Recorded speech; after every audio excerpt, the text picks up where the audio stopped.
Another Ukrainian bum boy arrested for firebombing Keir Starmer's home. These rent boys are going to appear at the Old Bailey on the 6th of June. They're expected to arrive in a rainbow-coloured police car, dressed in fetish gear and pup play, because that's how Keir likes it. And finally, Labour have cancelled their women's conference the day before their main conference because men who have their cocks tucked into women's panties aren't going to be allowed to attend. So Labour have cancelled their women's conference because men can't. Keir Starmer, the man who has managed to turn the Labour Party into a beige blur of political monotony, is once again facing a public unravelling. This time, the spark comes from an unlikely source, Katie Hopkins. Known for her sharp tongue and unapologetic commentary, she's cut straight through Starmer's carefully managed political facade with remarkable precision. And let's be honest, when a party leader finds himself publicly outmanoeuvred by someone who treats controversy as casually as morning coffee and wields social media like a weapon, it's a clear sign that something inside the Labour machine is deeply off balance. I think Starmer has seen Angela's Furburger. Oh no, I believe, personally, my personal opinion is that Keir Starmer's gay. He seems gay to me. My gaydar goes off, but in a bad way, not a good gay, like a gay, like a Macron gay, a Trudeau gay, shady little bastard gay. So I would say Keir Starmer's gay. Yeah. Once celebrated as Sir Sensible, Keir Starmer now appears less like a statesman and more like a bewildered figure, the political equivalent of a father lost in a Tesco Express, struggling to make sense of a system that no longer responds to him. For years, he positioned himself as the safe, inoffensive choice, the political version of oat milk, bland, palatable, and supposedly good for everyone. But that carefully maintained composure is beginning to fracture visibly and publicly, much like a student forced to endure a group project under the leadership of Liz Truss. Labour have finally decided to withdraw their support from their candidate in Rochdale, a gentleman called Azhar Ali. He was saying things that were frightfully popular with the Muslim massive up there and the Palestinian, pro-Palestinian mob he represents. Things like Jews were responsible for October the 9th and other wildly anti-Semitic stuff. He would have got elected for sure, but finally Keir Starmer thinks it might not do the PR of the Labour Party too much good. So Let's take a closer look at how Sir Keir Starmer, often dubbed Sir Snoozer by his critics, has once again stumbled into a public relations disaster. Here is a man so cautious, so relentlessly non-committal, that one might imagine he checks the dictionary definition of opinion several times a day before daring to express one. In his bid to modernise the Labour Party, Starmer has effectively drained it of its traditional character, replacing conviction and grassroots passion with corporate polish, a copy of the Times Financial Times asterisk, and a cappuccino machine.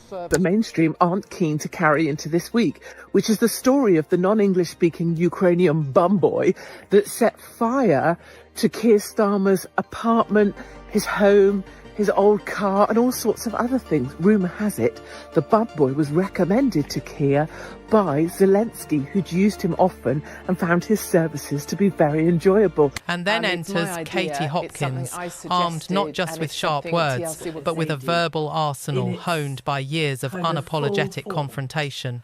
She didn't need to exert much effort. Her remarks alone were enough to send Starmer's composure spiralling. Watching his reaction was like witnessing a structure collapse at the faintest disturbance, a political figure whose emotional steadiness seems as fragile as a Jenga tower caught in a gust of wind. Keir Starmer is failing harder than cheap toilet paper. He can't keep his own shit in order at this point. He's lied about simply everything from pensions to taxation to monetary policy, and now he's going to raise council tax by 10%. He even broke rules during lockdown when he had his vocal coach over to give him some lessons, and she did a pretty poor job because he still sounds like he's got a major stinking cold even when he's denying stuff. He obviously... It wasn't that Katie Hopkins delivered some groundbreaking revelation. She simply highlighted the obvious, and that alone was enough to rattle Starmer.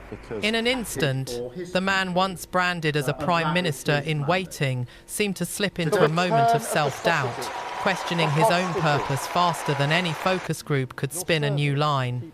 You could almost sense the hesitation, the grinding of mental gears, as Starmer appeared to confront a political truth he's long ignored, that a vacuum of charisma and conviction is not a strategy built to last. Here's the thing here. I've had a thought that fixes a lot of your problems. So, you're looking to put boots on the ground in Ukraine, specifically Kyiv. I thought, why don't you get all the people that had a Ukraine flag on their social media profile? Obviously, they had to take down their NHS one and their LGBTQ one to put up the Ukraine one. But those people, and the people who took in a Ukrainian into their homes like a little pet, just for Christmas. The people that are like, oh yeah, we've got one. Yeah, we've got a Ukrainian family. Yeah. We've got a Ukrainian family. Yeah, because we're a better kind of person. Yeah, it's just who we are. Maybe they should be the ones that put boots on the ground over. Here's the thing. Starmer's latest meltdown wasn't about policy. That would, of course, require him to take a definitive stance on something. No, this was about Times optics, Times his favourite political pastime. Starmer treats presentation the way a child handles glitter glue. Scatter it everywhere, hope it sticks, and then act surprised when it creates a mess. His political career has resembled a slow-motion comedy of errors, each misstep repackaged as deliberate choreography.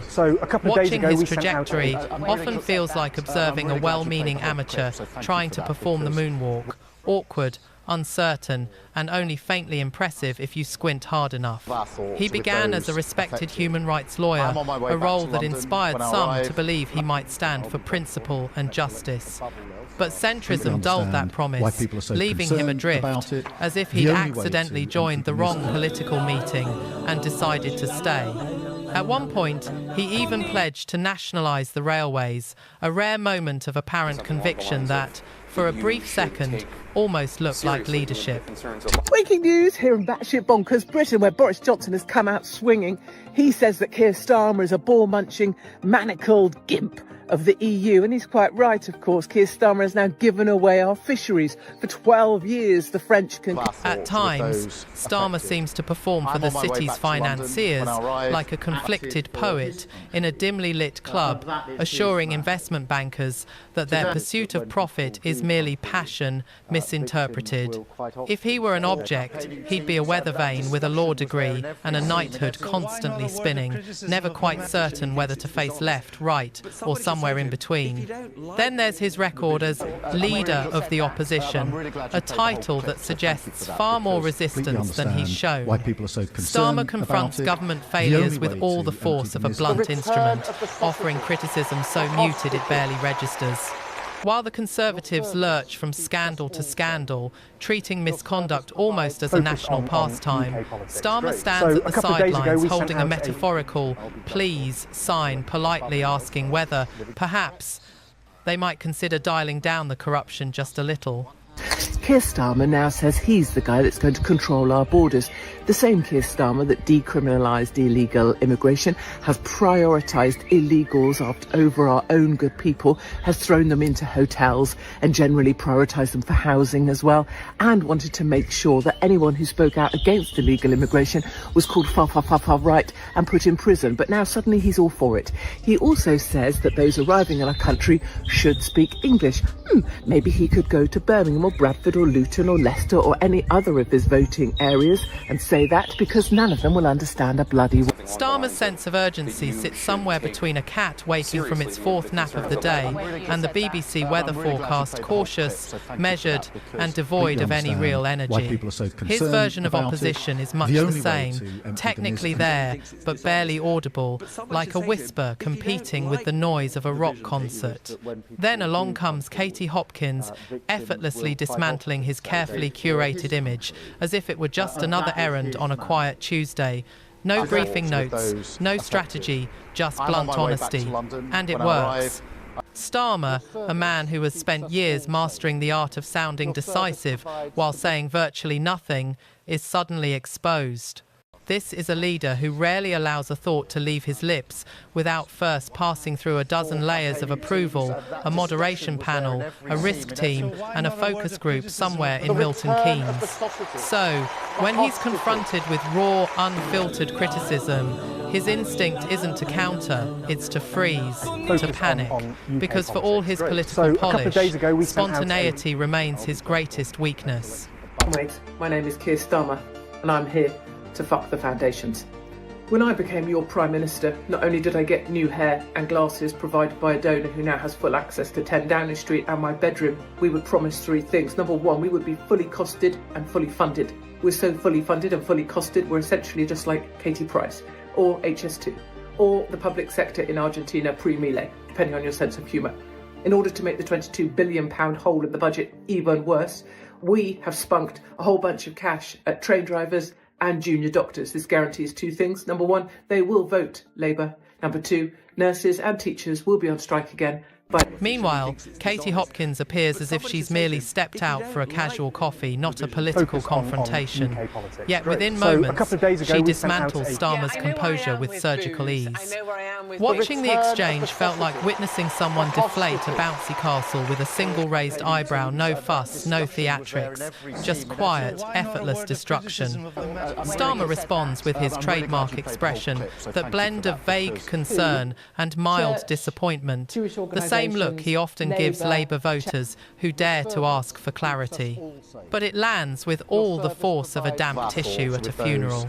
His authority, once projected as calm and measured, now more closely resembles that of a substitute teacher pleading with a restless classroom, or a man silently questioning the career choices that brought him here. This, in truth, is Starmer's art form, transforming ambiguity into performance.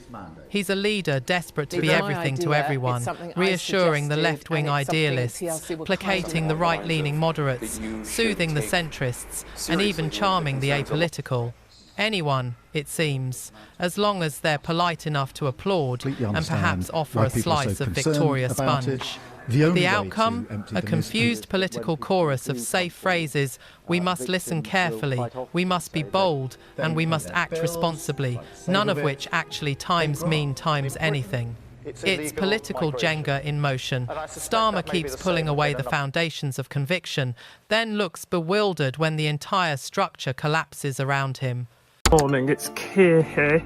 My director of strategy, who's a right ginger, has said that I should explain our new policy on migration very simply. So before, we loved illegals. We couldn't get enough of illegals. Illegals, come, welcome. I helped bring them in, I put them in hotels. I also love a Rwandan. I love me a stubby Rwandan. In fact, I love all illegals because they are the ones that vote for us. So if you go to any of the Labour